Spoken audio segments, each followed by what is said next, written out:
बिस्मिल्लाहिर्रहमानिर्रहीम। अस्सलाम वालेकुम। आप उसामा गाजी यूट्यूब चैनल देख रहे हैं। अशरफ गनी अफ़गानिस्तान छोड़कर भाग गया है और उसने पीछे मुड़कर भी नहीं देखा। इतनी बेइज्जती हो रही है इस वक्त अशरफ गनी की, जो साबिक सदर था अफ़गानिस्तान का, कि किसी ने सोचा नहीं था। उसके अपने साथी अब्दुल्ला जो उसके साथ काम करता रहा है, उसके साथ पावर शेयरिंग में रहा है, हत्ता कि अफ़गानिस्तान की तरफ से चीफ निगोशिएटर रहा मुज़ाकरात में, उसने भी वीडियो पैगाम जारी किया है और उसमें कहा है कि अशरफ गनी मुल्क छोड़कर भाग गया है। साबिक सदर, जी हाँ, साबिक सदर अफ़गानिस्तान का। साबिक इसलिए कि वो अपने मुल्क को जिस तरह छोड़कर भागा है, जहाँ वो इतने साल इक़्तिदार के मज़े लूटता रहा और कहता रहा कि जी मैं कभी नहीं जाऊँगा, मैं कभी सरेंडर नहीं करूँगा, और जिस तरह से वो भागा है मुंह छुपाकर, शर्म आती है। और आप देखिए कि अपने लोग उसको शर्म दिला रहे हैं। जिस तरह मैंने आपको बताया कि अब्दुल्ला उसके साथ रहा, पावर शेयरिंग में उसके साथ रहा, और कहा है, अब उसने वीडियो पैगाम जारी किया है कि अशरफ गनी मुल्क से चला गया है, भाग गया है, और उसको अब तारीख पूछेगी। उसने जिस तरह से ये जुल्म किया है, ज्यादती की है, जिस तरह वो लोगों को छोड़कर भागा है, तारीख उससे सवाल करेगी। उसने तो उस पर डाल दिया। वज़ीर दिफा का सुन लें जनाब। अशरफ गनी के जो बहुत करीबी थे, हाल ही में अशरफ गनी ने नया आर्मी चीफ भी मुकर्रर कर दिया था। उसने कहा है, उसके अल्फाज हैं कि हमारे हाथ पीठ पीछे बांध कर इसने हमें छोड़ दिया, और यानी दौलत कमा कर यहाँ से निकल लिया। अब कहा जाता है जी उज़्बेकिस्तान गया, वहाँ से ओमान चला गया है आखिरी मंजिल। बाज़ लोग कह रहे हैं कि अमेरिका, बाज़ लोग बरतानिया भी कह रहे हैं।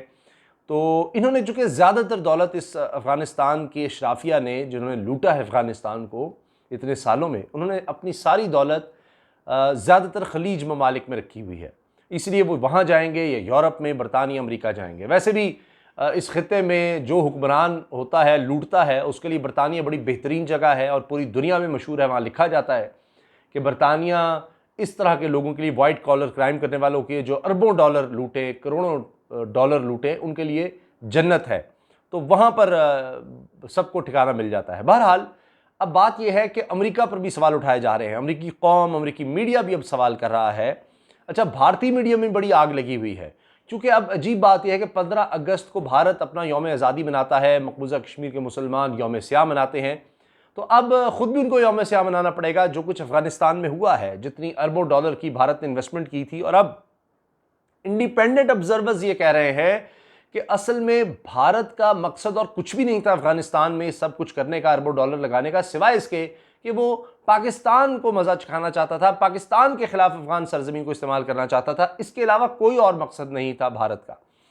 अमेरिका भी जब यहां आया और जिस तरह से यहां से गया है, नजर आ रहा है कि उसका कोई मकसद नहीं था। जिस तरह उस वक्त जब हमला किया गया तो बुश ने कहा था कि जी हम एक अफगानिस्तान को नई जिंदगी, एक नई दुनिया देंगे, जमहूरियत की दुनिया, खुशहाली की दुनिया। ऐसा कुछ नहीं था। वो अपने मकासद के लिए आया था और यहाँ से निकल गया। अब खुद वहाँ पर सवाल हो रहे हैं अमेरिका में कि अशरफ गनी, जिस तरह उसको बनाया गया, बिठाया गया, जिस तरह वो भागा है, फौज कोई वहाँ पर नजर ही नहीं आ रही। जिसको कहा गया था जी हमने बड़ी ज़बरदस्त ट्रेंड की है, और अभी कुछ अरसा पहले की बात नहीं है, 1-2 दिन पहले जनाब, अमेरिका की इंटेलिजेंस एजेंसियां कह रही हैं कि जी 30 दिन लगेंगे घेराव करने में काबुल का। वो 3 घंटे में गिर गया। 9 दिन के अंदर आप अंदाजा लगाएं, ये भी तारीख में शायद इस पर पीएचडी होगी, कि 9 दिन के अंदर अंदर अमेरिका जैसी फोर्स, नेटो ममालिक उसके साथ, 2000 अरब डॉलर लगा के 9 दिन भी खड़े नहीं रख सके। 9 दिन तालिबान को कहीं कोई खास मज़ाहमत ही नहीं हुई। 9 दिन के अंदर अंदर उन्होंने पूरा अफगानिस्तान जो है वो अपने कंट्रोल में ले लिया। और इस पर अब मवाजना किया जा रहा है वियतनाम का। वो तस्वीरें दिखाई जा रही हैं, हेलीकॉप्टर से किस तरह वैक्यूएशन हो रही थी, अब यहाँ दिखाई जा रही है। अभी तो 31 अगस्त बड़ी दूर थी जब अमेरिका ने कहा कि जी हम सारे फौजी निकालेंगे। उनकी नाक के नीचे उनके फौजी होते हुए अभी भी कोई 5-6 हज़ार अमरीकी फौजी कम अज़ कम हैं, और दीगर लोग हैं जो क्या करें जी, आग लगा रहे हैं एम्बेसी में, सारी एम्बेसी ख़त्म कर रहे हैं, डॉक्यूमेंट्स जला रहे हैं, एयरपोर्ट पे रश है, और सारा एयरपोर्ट उन्होंने कंट्रोल किया हुआ है। और मुसलसल रहम की अपीलें हैं कि जी तालिबान इस तरफ ना आए, तालिबान इस तरफ ना आए, निकल लेने दें। लोगों को निकाल रहे हैं, और जिनके साथ उन्होंने वादे वईद किए थे उनका क्या हाल है आपके सामने है। किस कदर दुख की बात है कि ये सब कुछ हुआ। और अब पाकिस्तान के हवाले से यह है कि सिक्योरिटी काउंसिल का, पाकिस्तान की नेशनल सिक्योरिटी काउंसिल, उसका इजलास बुला लिया गया है कि डिस्कस करना है कि अब इसमें क्या किया जाए। जिस तरह से अफ़गानिस्तान की सूरत हाल है, अब पूरी दुनिया में, अल जज़ीरा ने भी मनाजिर दिखाए हैं कि जिस तरह तालिबान दाखिल हुए हैं अफ़गान महल में और सदारती महल में, और वहाँ पर उन्होंने इंटरव्यू दिया है, बात की और कहा है कि हम तवील मुशावरत के बाद पूरा सेटअप लेकर आएंगे। अभी यह है कि अफरा तफरी ना फैले, इस वजह से उन्होंने कहा कि जी जितने तालिबान जंगजू खड़े हैं इस वक्त काबुल के इर्द गिर्द, वो अंदर आ जाएँ, जहाँ जहाँ पुलिस छोड़कर चली गई है वहाँ कंट्रोल संभालें, ताकि ये ना हो कि लूट मार शुरू हो जाए और तबाही एक तरह से फैल जाए। और अब्दुल्ला ने भी यही अपील की। अब देखिए कि ना सिर्फ ये कि अशरफ गनी भाग गया है, अमरुल्लाह साले जो कहता था जी मैं तो कभी नहीं कर सकता नायब सदर, वो भी भाग गया है, और मियाँ नवाज शरीफ से मुलाकात करने वाला साबिक नेशनल सिक्योरिटी एडवाइज़र हमदुल्ला मुहिब, वो जनाब वो भी भाग गया है। और अब पता नहीं क्या होगा, मियाँ नवाज शरीफ से उसने क्या सीखा, क्या बातें की, और वो भी एक अजीब अब सवाल बन जाएगा। तो इस वक्त इंडियन मीडिया के हवाले से बड़ा डिस्कस हो रहा है, बड़ी चीखें निकल रही हैं। और अब ये पाकिस्तान में बहुत ज़्यादा ट्रेंड आप देखें बने हुए हैं, सब काबुल के हवाले से, तालिबान के हवाले से बात कर रहे हैं, और ख़ास तौर पर बात हो रही है कि जो पाकिस्तान के ख़िलाफ़ बोलते थे और वहाँ से अफ़गानिस्तान से बोलते थे, और यहाँ पर बैठे लोग बहुत ज़्यादा उसको उठाते थे उस चीज़ को, या यहाँ पर पाकिस्तान के ख़िलाफ़ बात की जाती थी और वो अफ़गानिस्तान और भारत से उठाई जाती थी। अब उनके ख़िलाफ़ बहुत बात हो रही है, उनका मजाक भी उड़ाया जा रहा है, तंज़ भी किया जा रहा है कि अब वो कहाँ हैं जो कहते थे जनाब अशरफ गनी के साथ हम खड़े हैं, वो तो खड़ा नहीं रहा, वो तो भाग गया है। और इसी तरह सब निकल गए, सब लोग निकल गए। अब मसला है कि अफ़गान लोगों का क्या बनेगा। अब बरतानिया कह रहा है कि जी हम तस्लीम नहीं करेंगे तालिबान की गवर्नमेंट को, किस तरह से आगे चला जाए, कौम मुत्तहिदा का इजलास बुलाया जाए।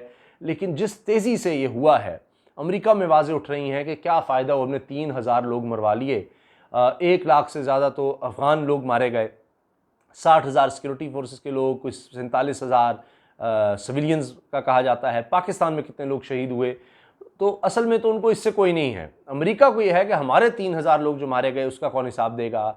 2000 अरब डॉलर लगा दिए, अभी कई हज़ार अरब डॉलर और लगेंगे, क्योंकि जो लोग यहाँ लड़ते रहे, सब कुछ होता रहा, अब उनकी बहाली के लिए उनकी पेंशन्स वगैरह वो सब कुछ, तो उस पर भी हो रहा है कि अमेरिका ने कर्जे ले लेकर ये सब काम किया, कोई टैक्स नहीं लगाया अफ़गानिस्तान और इराक़ की जंग के लिए।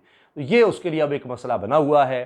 कोई उनको जवाब नहीं सूझ रहा। वज़ीर ख़ारजा भी कह रहे हैं जी वियतनाम से मुआवजा नहीं किया जाए, ये जो तस्वीर दिखाई जा रही हैं हेलीकॉप्टर लिफ्ट कर रहे हैं, इनका मुआवजा नहीं है। हत्ता कि बाइडन ने अभी 1-2 दिन पहले कहा था कि नहीं, वियतनाम की तरह हमें इवैक्यूएशन की है, हेलीकॉप्टर के ज़रिए लोगों को उठाने की ज़रूरत नहीं पड़ेगी, बड़े आराम से, बड़ी स्मूथ होगी, बड़े आराम से एम्बेसी के लोग आएंगे। नहीं जी, वहाँ अफरा तफरी मची हुई है एयरपोर्ट पर, परेशानी है इस वक्त। और तालिबान भी इस पर शायद नज़र आ रहा है कि हैरान है कि 9 दिन में ही उन्होंने पूरे का पूरा अफ़गानिस्तान जिस तरह से उस पर कंट्रोल किया है, कोई सोच भी नहीं सकता था। और इसीलिए वो कह रहे हैं अब तवील मुशावरत के बाद आगे बढ़ा जाएगा। वो कह रहे हैं कि जी उनके अमीर तालिबान के मुल्ला हैबतुल्ला वो भी आएंगे, अभी सिक्योरिटी सूरत हाल ज़रा काबुल की बेहतर हो जाए उसके बाद वो आएंगे। जो इनके चीफ नेगोशिएटर हैं मुल्ला बरादर, वो भी अफ़गानिस्तान में आ रहे हैं, और दीगर जो आला तरीन क़यादत है अफ़गान तालिबान की, वो सब अब बैठ रहे हैं और किस तरह से आगे चलना है। अभी तक ये नज़र आ रहा है कि मुसलसल वो कह रहे हैं कि किसी को कोई ख़तरा नहीं है, कारोबारी ज़िंदगी उसी तरह चले, हर एक को अमान होगी, हम गारंटी करते हैं, औरतों को हकूक़ दिए जाएंगे, क्योंकि इसके बड़े ख़दशात हैं। अब देखते हैं कि ये जिस तरह सूरत हाल बन रही है, ये बड़ी तेज़ी से तब्दील हो रही है, ये आने वाले घंटों में, दिनों में सब चीज़ें वाज़ेह हो जाएंगी कि किस तरह का तालिबान सेटअप लाते हैं, किस तरह की वो गवर्नमेंट लाते हैं। तो पाकिस्तान को अभी ये देखना है कि हमने क्या सबक सीखना है अमेरिका की शिकस्त से, भारत की शिकस्त से, और पाकिस्तान ने किस तरह से आगे बढ़ना है। क्योंकि अब ये अमेरिका का तो नज़र आ गया है, आप जो भी कहें, जिसको भी इल्ज़ाम देना चाहें, लेकिन अमेरिका की शिकस्त है, अमेरिका इसको डाइवर्ट करना चाह रहा है, और उसको कोई इस वक्त जवाब नहीं मिल रहा।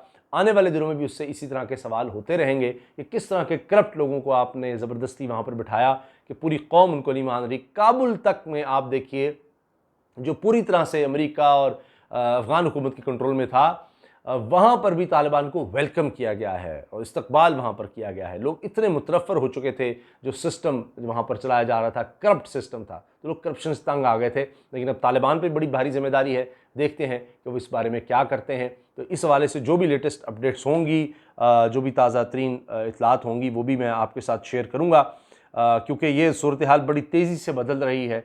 और अब पाकिस्तान में क्या फ़ैसले होते हैं इस बारे में मैं आपको बताऊँगा।